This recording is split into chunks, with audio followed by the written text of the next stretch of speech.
মানে পুরোপুরি কুক হয় না, একটু ক্রাঞ্চি ভাব আছে।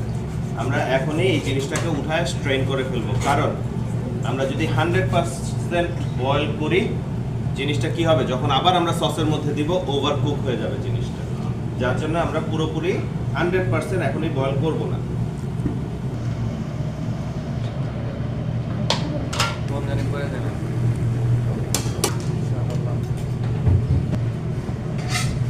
স্বাদ ঠিক থাকে।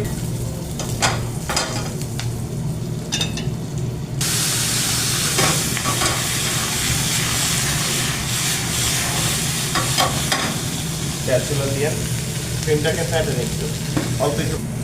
চিংড়ির মাথায় যে ময়লাটা থাকে, Those are flavor man.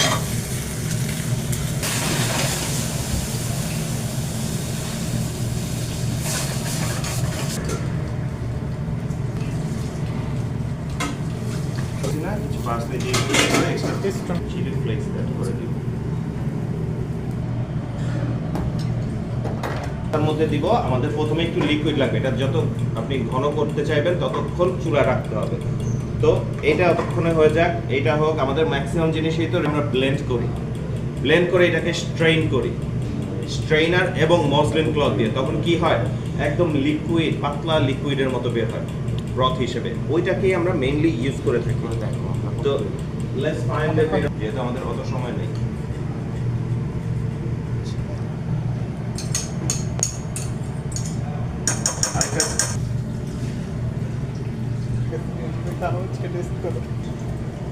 Garlic দিয়ে দিব এটার মধ্যে। হ্যাঁ জুবাইর, এই বড় পিস আলাদা পাবে কেন?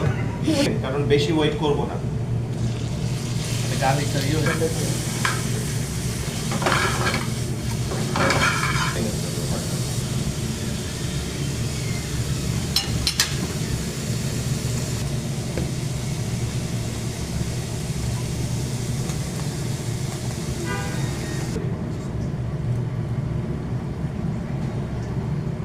এবারে যে পরে আরো অ্যাড করব আমরা, ফ্লেভারের জন্য আমরা অ্যাড করে দিব অল্প একটু অ্যাড করে দিব, যাতে পাস্তাটা আমাদের ঠিক মতো গরম হয়।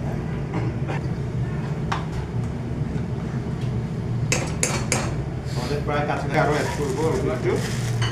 এটা হলো পার্মেজান চিজ যেটাকে বলে, একটু লেস সাইডে রাখি।